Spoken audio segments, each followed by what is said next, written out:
Coach, your red zone offense has been very efficient this year. I think you guys are first in college football in scoring touchdowns in the red zone. I know that was an area last year maybe you guys struggled. What has it been? Will and the RPO, Chip's influence, just what has really been the reason? I think the execution's been good. I think Will's ability to run and some of the throws we've made has definitely made a difference there. But it's going to be important this week. As you know, you got to score touchdowns in the red area. We got to stop them in the red area.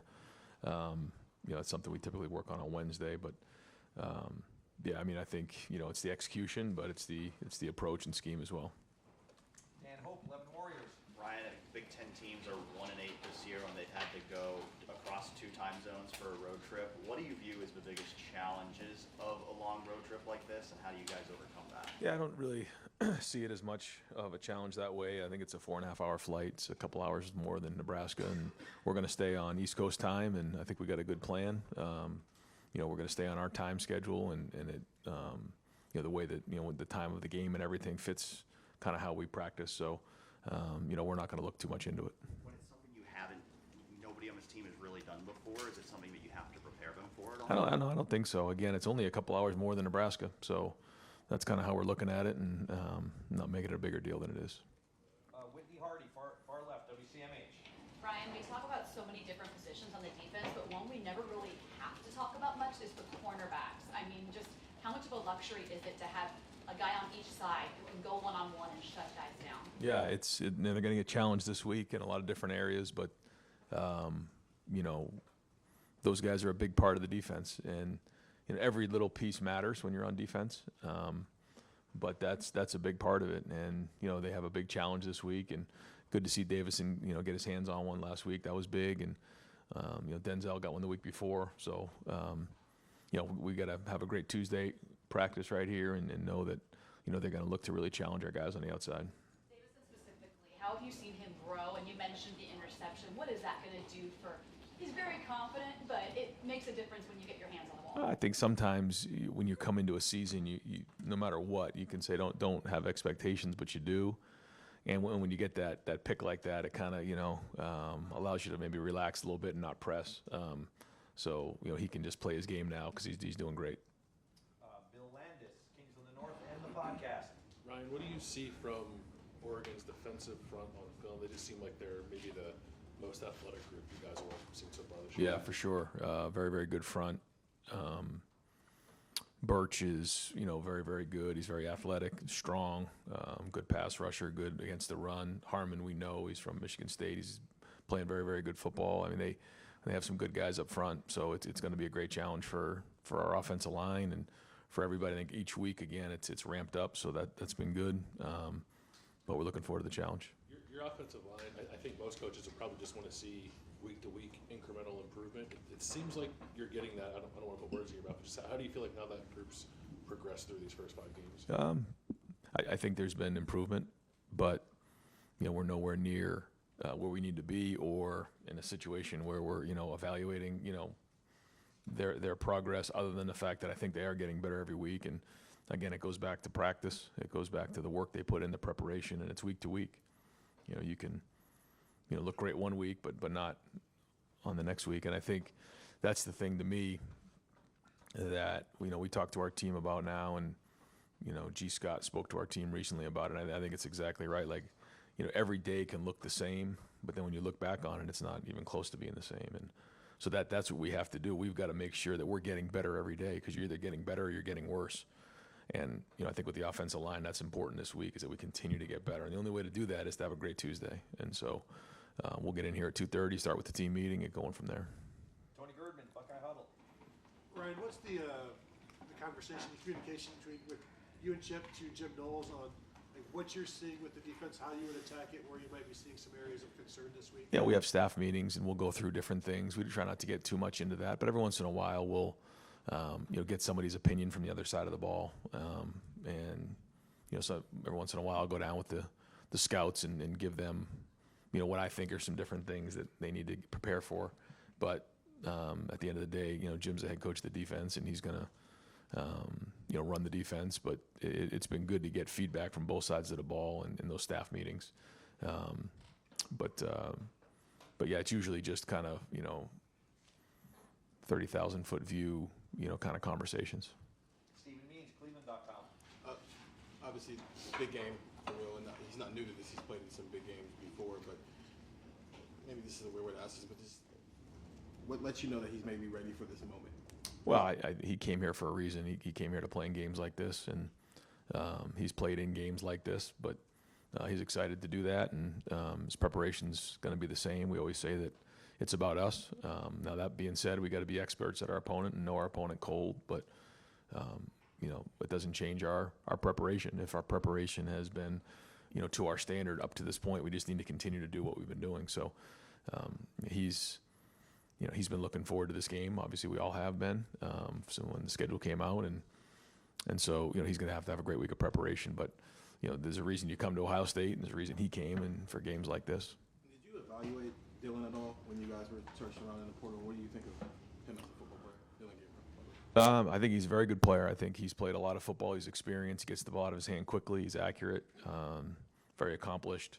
He's his production speaks for itself, and his numbers overall, his body of work, and I think he's playing very well. Spencer Holbrook, Letterman Row. Ryan Tabor played, I think, all but 3 or 4 snaps there at right guard. Did he do something in practice that made you guys think that he should be there for the full Iowa game? And then do you think that's something that you guys are going to keep doing moving forward? Probably, but we'll see again. We'll keep evaluating on a week-to-week basis, but he is getting better, and we felt like he could handle those guys inside, and gave us the best chance in that moment to win the game. So, we'll kind of, again, evaluate it this week. But if he continues to improve and continues to do what he's doing, then it'll look the same. Jeff Gilbert, Press Pros.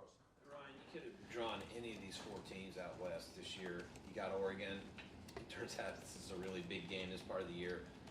What's that mean for your team, for the league, and all that kind of stuff? Well, I think it's great because you get to control your own destiny because you're playing the best teams in the league on our schedule, and so that part's great.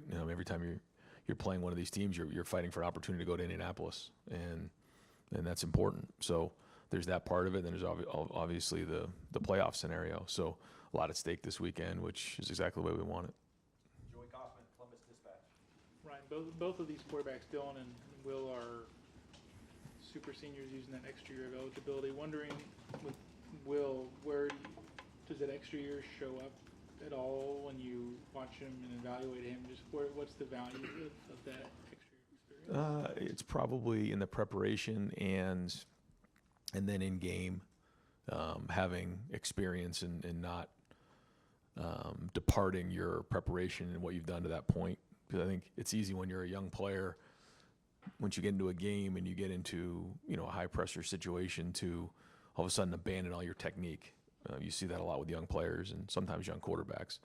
And so both of those guys have played a lot of football and have the ability to identify what they saw on the sideline, communicate it, and then continue to make adjustments as the game goes on. Was that something when you were evaluating your options at that position this offseason? Was that a trait or a value that something you saw? Other than the fact that they had a bunch of snaps under their belt, I mean, it's kind of hard to evaluate something like that. So you're actually in it with them, but both very, very intelligent. And the people, really what you do in that moment is you call people that worked with them. With Seth, Bill O'Brien had worked with them, and you call around and you ask people, hey, tell me about this player. What was that like? People who were in the building, Sam Petito was at Alabama. So you just kind of ask around because there's only so much you can tell off of film and meeting with somebody. But both were very mature, and then played a lot of football and came very highly recommended. Cameron T. Robinson, The Athletic. Brian, kind of off that, when you are evaluating Will, and when you in the transfer portal, you see the big games, the Big 12 title game, the game against Texas last year. Is there anything you can see on film? Obviously, like you said, you need him in-house to see him play firsthand, but anything you see on film that stands out just with him in big games that you think contributes? Well, I think a big part is his legs, and having the ability to make a difference with his legs. And, you'll always, when you're starting, at the end of a season, you start backwards and kind of almost try to almost reverse engineer the whole roster. And it starts with that, is that, the ability to, use your legs is really, really important, because that becomes the X factor. And he can do that. And, And so it kind of goes from there. And we kind of made that decision and felt like that was important for us. And so then it kind of, went from there. And, all the other things are, for him, his size and his intelligence and his ability to throw the ball and, throw accurately in the red zone, and third down. Those are all really big traits that you need in big games. So I think, we're all still learning about Will because he's only been here for, 6 months or whatever it's been. But we're learning quickly as these games are coming and going. Dylan Davis, Delaware Gazette.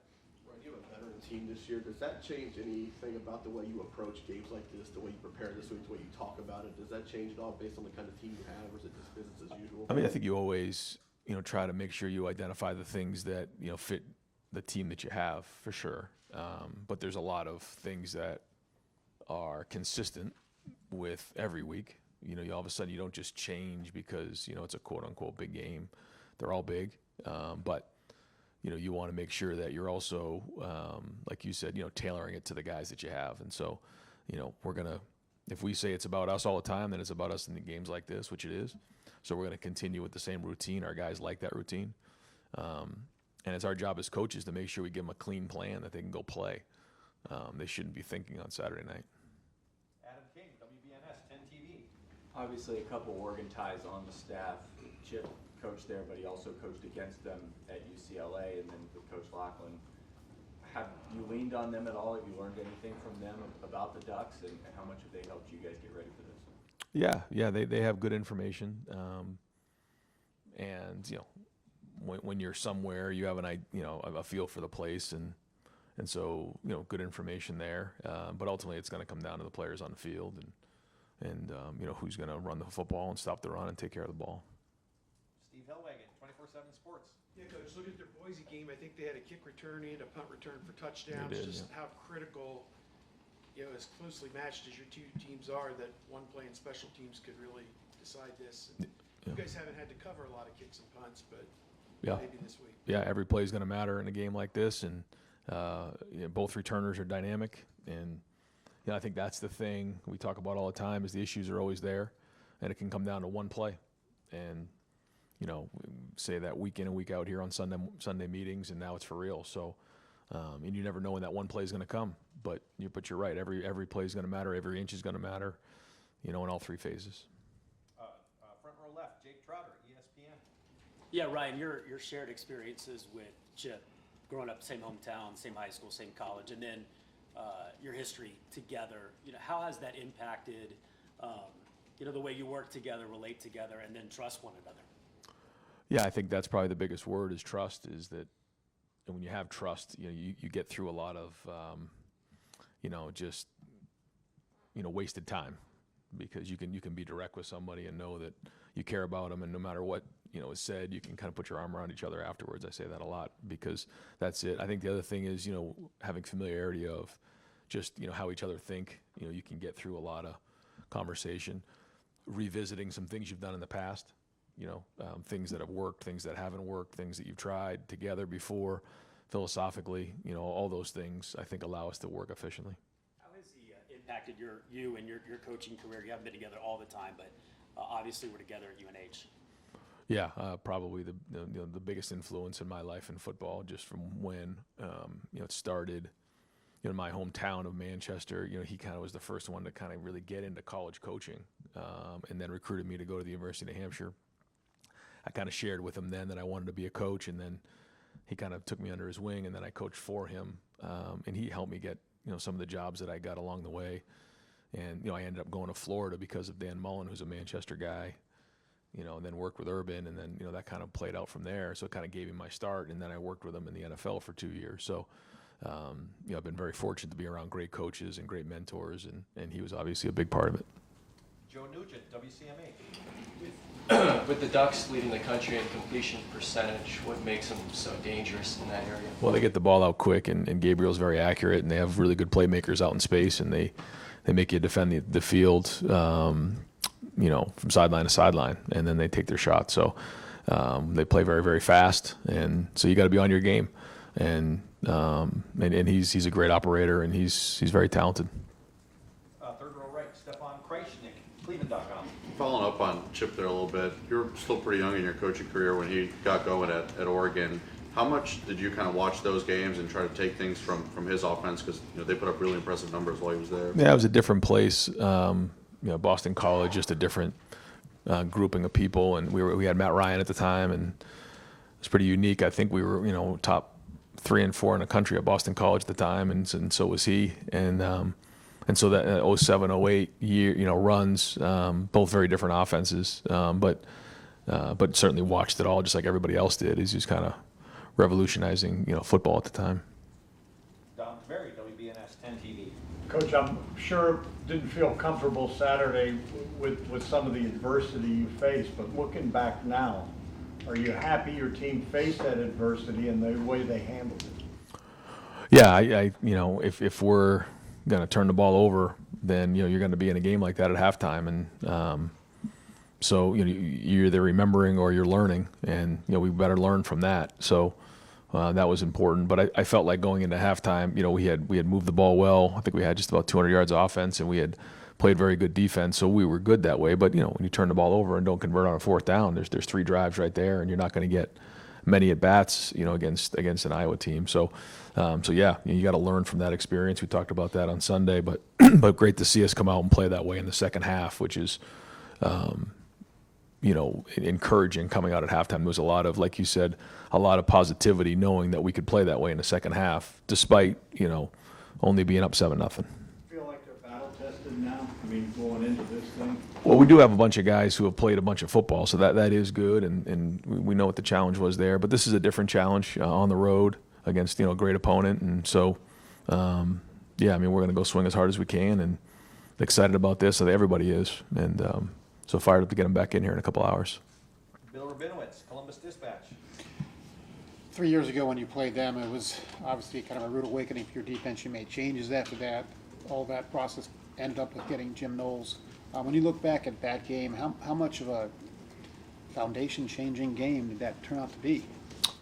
Yeah, that was CJ's really second start maybe, and boy, he played his tail off that game, and we just didn't play very good on defense and didn't run the ball and convert on 4th downs, and so that's how you lose games, and so we had to do a better job running the ball and playing defense, and like you said, coming out of games like that, you learn a lot about yourself, and I knew we had something special coming out of that game with CJ. I could see it, and but I knew there were other areas that needed to get fixed, and we worked hard to try to get them addressed.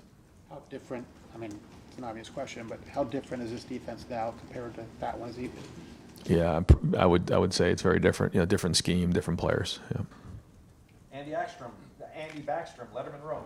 Yeah, Ryan, Oregon's generated more pressure than any opponent you faced so far this season. Just what's kind of, from the small sample size in game, what's your sense of Will under pressure so far this season? I'm sure you see it a lot in practice too. Where does he need to be better in that area? I mean, it's just everything gets ramped up, and we got to make sure that we're doing a great job in protection, knowing that we have a really good front we're going against, and that we're doing a great job of getting open. I mean, they're gonna challenge us in coverage, and we got to create separation, and so everything's a part of that, and the quarterback's a big part of it as well, for sure. The ball's got to come out on time, but it's not easy, but it's as simple as having really good protection, spacing it out and getting out on time against zone, and winning against man-to-man. Kind of going off that, with the experience your offensive line has now with the silent count, playing 6 road games last year, how much does that factor into a game like this? Yeah, it's important to handle the environment, and that's a big part of it. Anytime you go on the road, you got to handle that, and we faced it a little bit at Michigan State, and so we're working on it hard, and we'll work on it hard again this week. Austin Ward, the podcast. Ryan, what did you think of Tyleek in his return? Solid, just getting his hands on people, knocking people back. I thought he and Ty were really good in the game, and along with a few other guys too, but yeah, it was good to get him back inside, and obviously you could feel his presence in there. I know that you don't want to ask him or anybody to play every snap. When you go to the Rushman package and Larry's thinking about that, from the outside it looks like he's so dynamic and can collapse the pocket that maybe Tyleek could stay in there for that. Are there discussions about leaving him in some of those situations? Yeah, there are. It kind of almost becomes a snap count, issue. You know what I mean? But yeah, I mean he can rush the passer with as good as anybody in the country on the inside. Tim May, Letterman Row. Thanks, Jerry. Just a housekeeping question real quick. Did Chip ever try to hire you before y'all hooked up with the Eagles? Yeah, for sure. We had talked about different opportunities. Yeah. I mean, do you remember? I mean, did he try to get you to go to Oregon? Yeah, we definitely had conversations back then. It wasn't a great time for me, but yeah. I just had RJ, and it was it was early in my career. I didn't want to move across the country, but yeah, we had discussions along the way. And then after that, you went like that, right? Yeah, exactly right. Yeah. Has Quinshawn, have you gotten what you thought you'd get out of Quinshawn and Travion to this point from the standpoint, Travion healthy now, the way he looks? Quinshawn, I just want your reaction to the way he runs. Is he even more violent, more, headstrong, whatever the word is you want to call it, the way he runs? I mean, the power he brings, et cetera. What's been your impression of that group? Yeah, everything you just said. Yeah, everything you just said. And I think the only way that you can do that is when you have two guys who are team players who understand, what it means to win as a team. And so we're going to need them both this weekend. And they're both running really hard. And yeah, it's been fun to watch both of those guys improve this year. I think Travion's running really well. I think Quinshawn is exactly what you just said. He runs really hard and violent. And, he wants the ball, and so does Trey. But they've been great, and we're going to need them this week. Got to take care of the football and run downhill. Do you feel like I've done a good job of not having one package for one and one for the other? You understand what I'm saying? Or Yeah. Is it, Yeah, we do. I'm talking about not doing. You know what I'm talking. Chip, Yeah. I asked Chip about that a couple of weeks ago. Yeah, they both can do. They both can. They're 3 down backs, so they can protect. They can run routes, and they can run. All the different schemes that we run. Yeah. Andy Anders, 11 Warriors. Yeah, you touched on it some already, but just the challenge this Oregon offense presents when you have 3 receivers the caliber they have and a tight end as good as they have, spacing the field.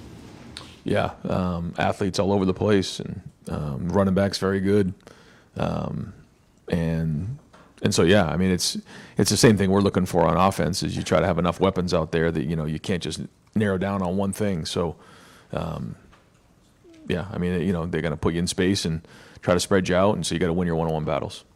Pat Murphy, 24/7 Sports. Ryan, you were talking about Oregon's offense just now. I think a lot of people still think of it similarly to when Chip was there, but how does Dan Lanning put his impact, especially on the defensive side? What do you see that makes this a Dan Lanning program? Yeah, I just think over time, it's changed a lot from when Chip was there, and Dan's got his own style and his own scheme on both sides of the ball, and different coordinators, and but from back when Chip was there, and even before that to where they are now, again one of the best teams in one of the best programs in the country, and they do a great job, and and they play hard. Does that defense remind you of the Georgia defense you guys saw a few years ago? I think there's a lot of differences there. I know that you just kind of watch it and you say, well, it's the same tree and everything, but there's some similarities, but there's a lot of differences there as well, and because you try to do everything you can to fit your scheme to what your players can do well, and it's different players, but a lot there's certainly things in common. And final questions, Tim Hall, 97.1 The Fan. Hey Ryan, I'm wondering, last year was talked about the rules changes with the clocks not stopping after a first down throughout the entirety of the game. This year, the 2-minute warning has had a pretty good impact. I'm just wondering if you like that being in college football, if that helps you manage your timeouts a little bit differently, especially in the second half. Yeah, it's different because you do have to manage it different. But, and I think the idea was that, less TV timeouts. I think we were close to either 5 or 6 TV timeouts in the second quarter of the game the other day. So it's just something you got to handle and deal with. And so you got to keep the guys moving, and, that is what it is. In terms of the rule changes with the clock running, I kind of found out today that I think we're averaging 67 plays a game, which is just about 20 some odd plays less than we would have like in 17 or 18. So it is very, very different. That's a lot of football, but that is the game. That's how the game's being played now. So, but again, the game of football hasn't changed. It's just the number of plays and how it's how it's run.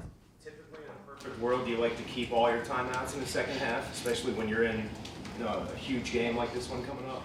Well, you want to use them when they both they best maximize your opportunity to win the game. You certainly don't want to use them to for organization or something like that. You want to use them to help you schematically or in terms of you working the clock. So, but there's a lot that comes into that. There's a lot of work we do behind the scenes to make sure we're prepared to do that. And you can see kind of how we did it at the end of the first half the other day, and that's all thought out ahead of time to make sure that we're all on the same page on how we're attacking that. Coach, thank you very much. Thanks, guys.